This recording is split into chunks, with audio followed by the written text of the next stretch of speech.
In the beginning, there were three very simple things that made everything happen for cinema: lights, camera, action. And this was true for both the making of the film and of our viewing experience. If people wanted to watch a movie, you needed a projector, a dimly lit theater, and someone to put in the reel. But that was also quite literally the only place and action to see it happen. You couldn't just see it anywhere else, not unless you had the right tools, let alone the actual reel of film to do so. But what changed everything was technology. The future is now. From here, we got the advent of CDs, DVDs, Blu-Rays, HD discs, and television screens. Suddenly, movies were now more portable than ever, which created blockbusters and video rental stores that then too were superseded by the age of streaming. You know any good mysteries? Something with some cool accents? Let's just scroll. Oh no, not the scroll. These people are really about to push my buttons. Here we go. Which is also why, in the process, the cinema experience has changed over time to the point where I begin to question, will it actually be around in the future? And I'm not talking about 1,000 or 500 years from now, but what about by the turn of the next century? Because as much as I love going to the movies, so much has changed over the course of the last 50 years that what was the original cinematic movie experience has now become something that could almost be replicated in the comfort of your own home. I'm not saying it's exactly the same, but it's close, and the trade-offs for what you get on your own TV versus a bigger screen are becoming an ever more present issue for the future of the cinema experience. I take my kids to the movies to see Avengers. It's $150. I'm like, I don't even want to see myself that much. You know, whereas I have a great sound system in my house with a great TV. I have my own popcorn maker. I got my own cabinet with my in it, you know what I'm saying?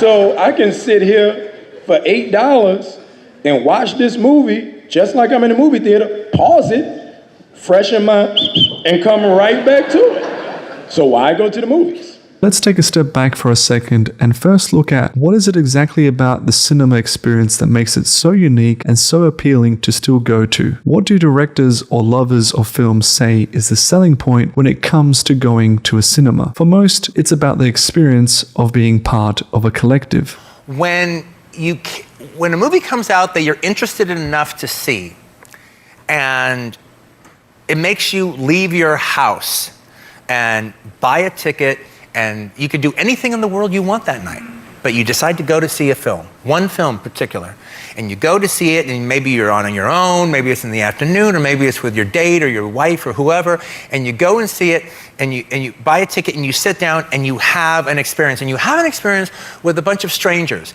And at that moment, once the movie gets going, once the lights are down, you become a collective. In no other places or no other formats do you ever get to see a movie with a random group of strangers in that amount of numbers that you could do so like you get with a movie cinema experience. And that is true. To think of it another way, going to the cinema is like the equivalent of going to a music concert. Even if you later will own the movie on DVD or Blu-ray like you would own an album from an artist, you just simply can't go see them like you could with a big group of people as you do at a cinema or concert. And if you particularly love that artist, then it's usually one of the better ways to go support their work, apart from buying additional merchandise or even more versions of the DVD/Blu-ray. I want my Star Wars! How many times have you seen this movie? About 40? Luke, I am your father. How do you feel about seeing it on the big screen? We want it! We're going in! I lost my voice in there. What'd you think? Everything that I wanted, times 10. Star Wars raged. Star Wars, the special edition, rated PG, now playing on the big screen.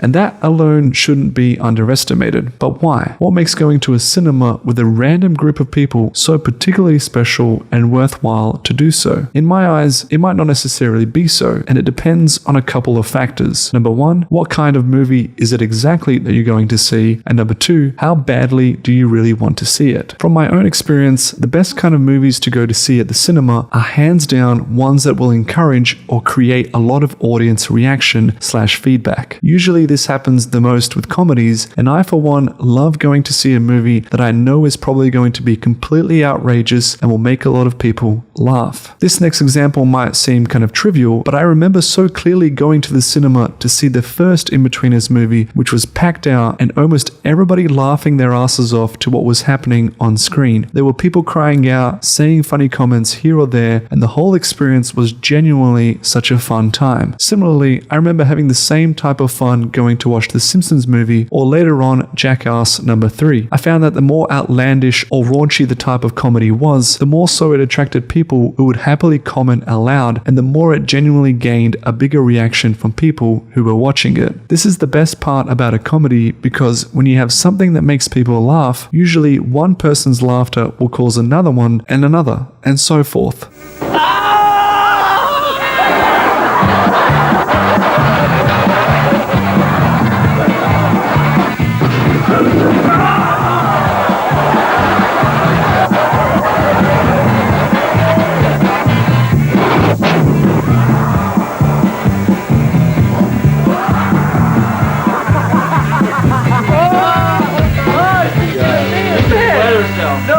But I also find a different kind of reaction can occur from films that aim to do the complete opposite in wanting to terrify you.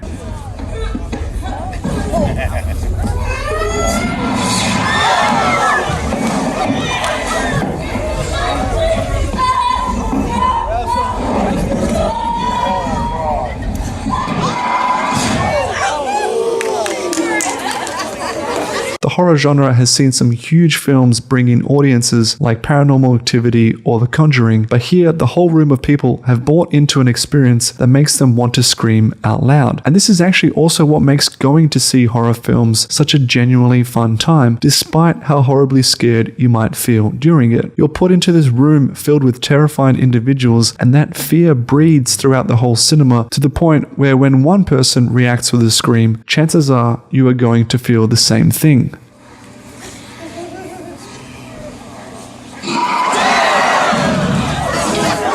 This is where the cinema experience is at its best, and why I argue that unfortunately not all movies are created equally when it comes to generating that same kind of out loud reaction. Because if you were going to watch a film that was a drama, a documentary, or even an action film, I can almost guarantee you that you will not get the same type of response out loud as you would from either a comedy or horror. As controversial as that might sound, those type of films do not elicit the same type of reaction from an audience because the nature of the material doesn't need you to. I'm not saying that these movies are bad because of that, and in fact, some of the best movies ever made are those within the dramatic genre, but being interested, invested, or excited by a movie, even if it is depicting amazing action sequences, is not the same as getting you to burst out loud with laughter or genuine terrified fear. Not every emotional response translates to a physical one, which is why I put into question the future of cinema, because if you're not gaining anything from the crowded room,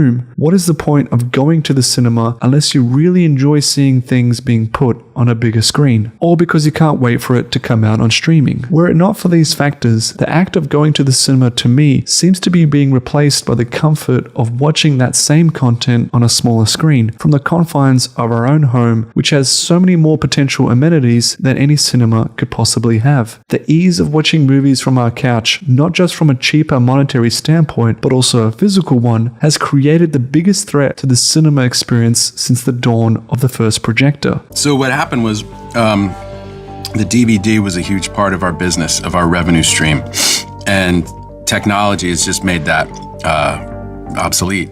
And so the movies that we used to make, you could afford to not make all of your money when it played in the theater because you knew you had the DVD coming behind the release, and 6 months later you'd get a whole nother chunk. It would be like reopening the movie almost. And when that went away, that changed the type of movies that we could make. The only thing left standing in its way is the decision by those who distribute films to give exclusive access to those who want to first watch it on the big screen until it later becomes available on streaming. But I feel like more and more people are deciding to wait until that does actually happen because they're not getting much when they do get to the cinema, and they're also saving a lot more money-wise. There's also so much more content available that in the meantime, they can already preoccupy themselves with other stuff while they wait. Chances are they might even forget about it when it does come to streaming. I'm not saying that going to the cinema is purely only rewarding for those watching comedies or horror movies, because there can be genuinely exhilarating experiences for those movies that are equally exciting to see. Epic movies like Mad Max Fury Road or Avengers Endgame warrant the consideration of seeing action sequences on a bigger screen, and I'll never forget moments where people's excitement of seeing heroes returning to battle made them genuinely scream out loud.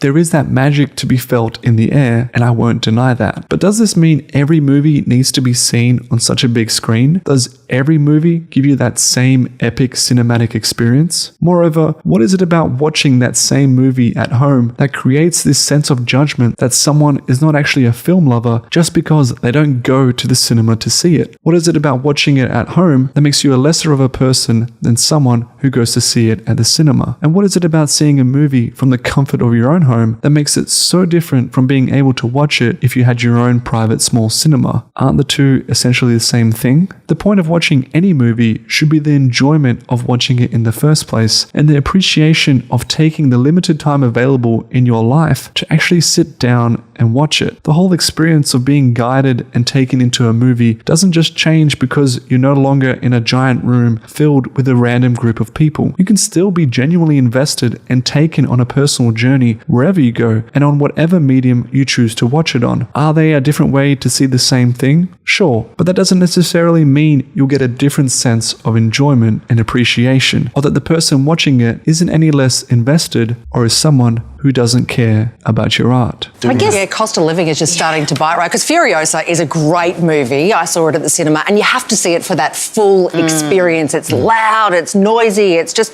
heart-stopping from the moment you get into it.